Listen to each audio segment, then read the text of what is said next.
You're watching the Egg Central Radio Network live stream. Stay tuned. Our next interview is coming up soon. For the latest agricultural news, market updates, and daily podcasts, visit us online at eggnews890.com.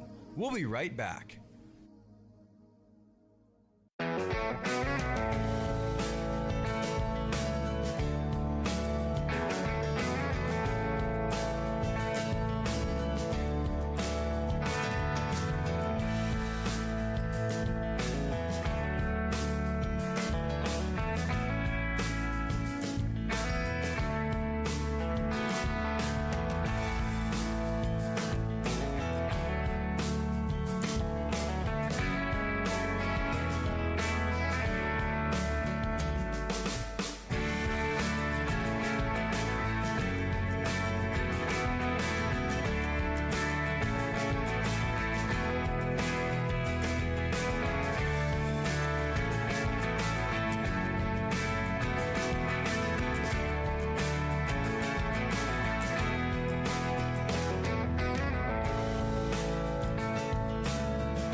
You're watching the Egg Central Radio Network live stream.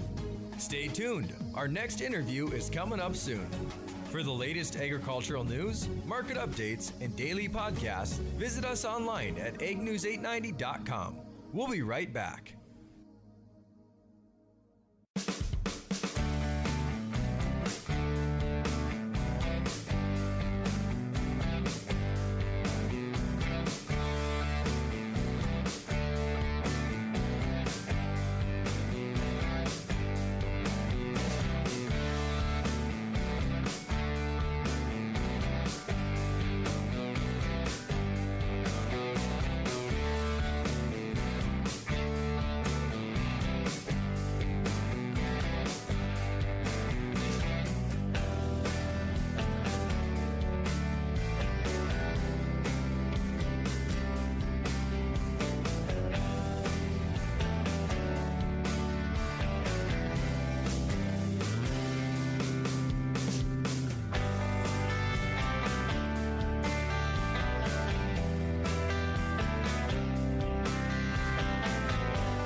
You're watching the Egg Central Radio Network live stream. Stay tuned. Our next interview is coming up soon. For the latest agricultural news, market updates, and daily podcasts, visit us online at eggnews890.com. We'll be right back.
And I started filling out the sheet, so I finally was... You're watching the Egg Central Radio Network live stream.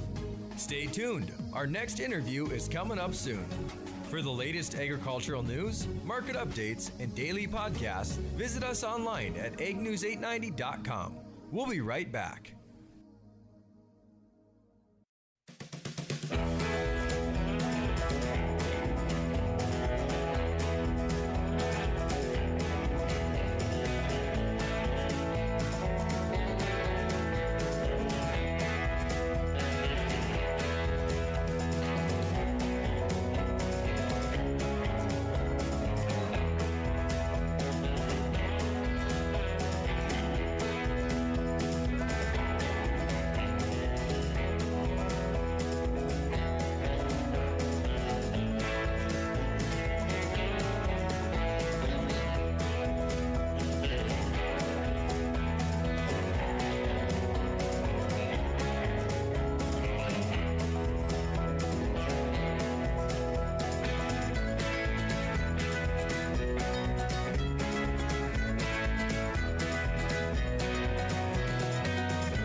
And so we're ready whenever you are ready, Ben.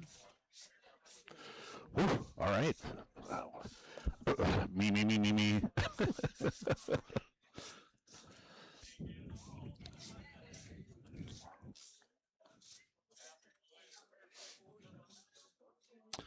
Good morning. Welcome back to Minnesota Farm Fest. I'm News and Farm Director Eric Johnson. We are broadcasting live from the Toys and Crafts tent. I have not spent a lot of money, just a little bit of money so far, but I think it's interesting. I was wandering around, and lo and behold, who do I find is my friend Rob Sipp. How you doing, sir? Hey, we're good. Good to see you. And it's funny we got to drive this far south to see each other. I know. He's with the Red River Watershed Management Board, and we've done some events with you guys in the past. I just think it's funny because, like, 2 different times I was trying to communicate with you, and you're like 8 feet away from me. Like, why are you texting me? I'm standing right here. So Exactly. Crazy. But it was actually fateful timing because you have some stuff going on that we want to get the word out about. There are a lot of folks in Western and Northern Minnesota that listen to our station, and I guess we never really got a recap of legislative session, so we might as well do it all in one shot here. So where would you like to start? Because I know there's a lot of politicians here. You and I just got done rubbing elbows, not really, with Burt Rollins, who's got done with the speech, and we're 10 feet away from her, but pretty close to get away. But where do you want to start? Okay. How did we end up? Because you guys have requested, you normally do around here, work on water management and those types of things. Yeah, so it was another bad thing. 2 hour drive for me. I had no idea what to do. So this is target money, and we're still working on how they're going to dole out that $9 million. So we're hopeful that we'll get about half of that, but we're just kind of waiting for the word to come out on that. So you get $9 million, and you're hoping to get half of that? Yes. Is there some taxes going on? Or well, how does that work? So $9 million is actually a really small amount statewide. Right now, there's a known need across the state of about $213 million for flood projects, and that's watershed projects, county flood projects, city projects, you name it. So that's more than what you put in for. Yes, yeah. So I mean, big need across the whole state. And while the $9 million is good, definitely still falls short of what's needed across the state. Well, even for your needs, though, that's like about 1/5, right? Yeah. What you really need to complete or keep moving forward with all of your projects? Yeah, and if we got 30 million, we get 3 projects basically done, large-scale projects. So, and that's kind of another thing we can talk about is construction updates and different things going on with projects. But yeah, the legislative session, so we're still waiting for that $9 million decision to come out. And then one good thing that did not happen, there were no new drainage rules or regulations that came out. There were some proposals this year at the legislature, or at least one bill that came out. So nothing happened there. And you know, as always, we're keeping an eye on things that might affect our members and watershed districts. You could still get money, though, from other areas, including the DNR, right? Yes. I think, was it last year or the year before, they actually ended up giving, I thought they ended up giving you guys some money to help you. Yeah, and last year, too, there was actually, again, $9 million allocated statewide, and we did get about half of that for 2 projects. Okay. And it allowed those 2 projects to keep rolling. But typically, it'll take anywhere from 3 to 5 or maybe sometimes 6 or 7 funding partners to get these projects going and to keep them rolling. Okay, very interesting. All right, we had some other news that we want to bring up. Yeah, so we have our 50th anniversary celebration coming up in a couple weeks in Detroit Lakes, Minnesota. Yeah, we know where that is. Yeah. I always got to say the Minnesota part. Yeah, I'm from actually Detroit Lakes. I went to school in Detroit Lakes. Well, I can't say DL because there's Devil's Lake. Well, that is, right? yeah, you're right. Yeah. You're right. Okay, keep going. That's fine. Well, anyway, so in a couple weeks, we have a kind of a big mega tour with several partners coming. And the week of July or August 24th, we start with some evening activities. And then the 25th is several partner meetings. And this tour is being put on by the Red Board, the Minnesota Association of Watersheds, Minnesota Board of Water and Soil Resources, and just other local watershed districts and partners. And so the evening of the 25th, we're doing a celebration for the Red Board, and we have a whole lineup of speakers. And then on the 26th, we have a kind of a day-long tour that's going to occur around Detroit Lakes, close to Ada, and everything in between. Okay, just give me a little 411. You say tour. What are you going to be touring? Yeah, so we'll be touring watershed projects, mainly flood mitigation projects, clean water fund projects, farmstead ring dikes, just a whole host of conservation projects and watershed projects, drainage projects, you name it.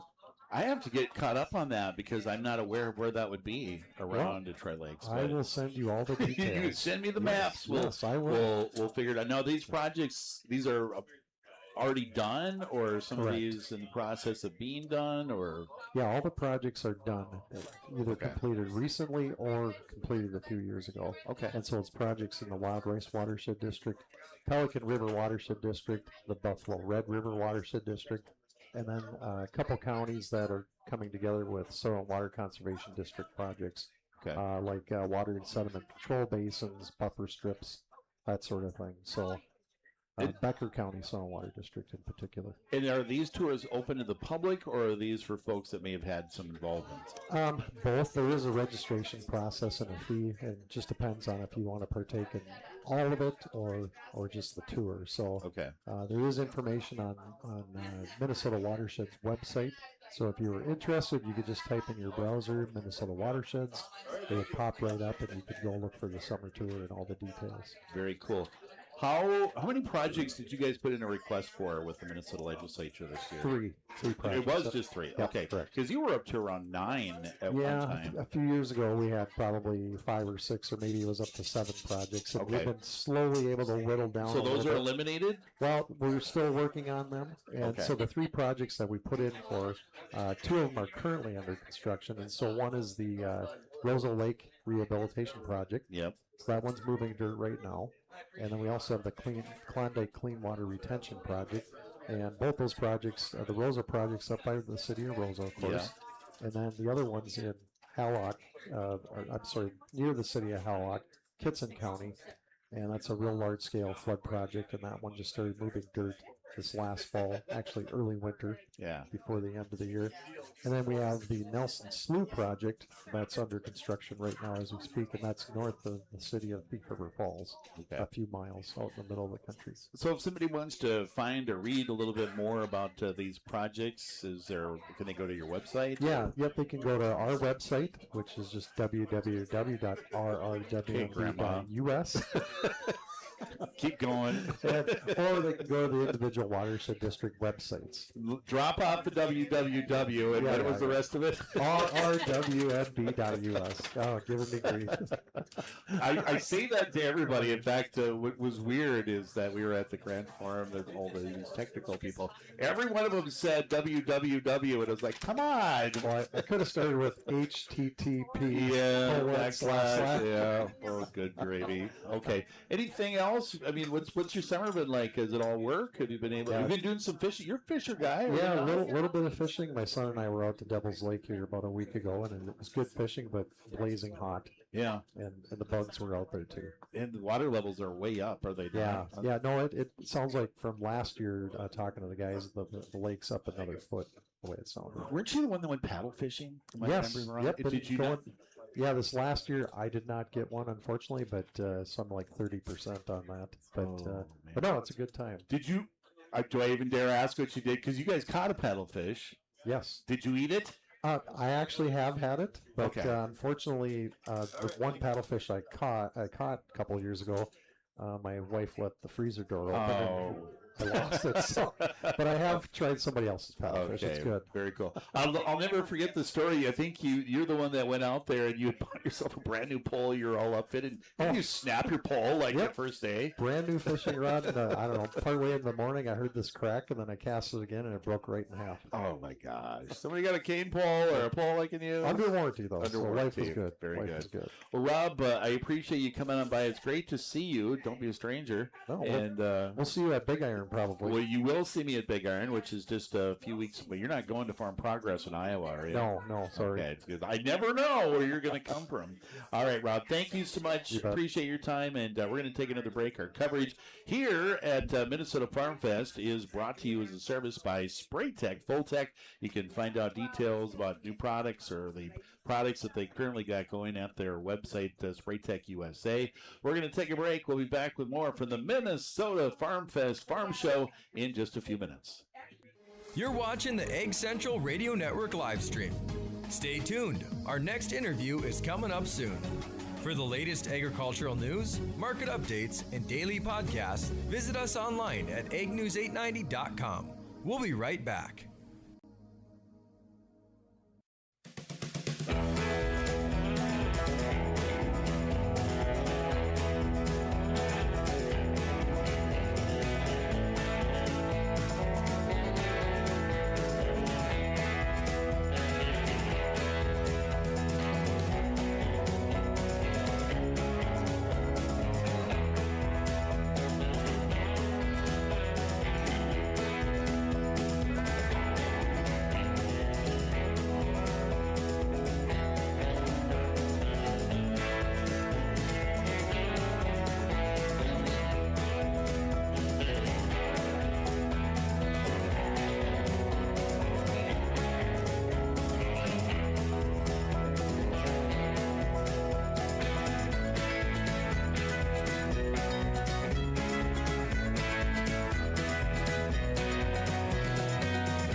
You're watching the Egg Central Radio Network live stream. Stay tuned. Our next interview is coming up soon. For the latest agricultural news, market updates, and daily podcasts, visit us online at eggnews890.com. We'll be right back.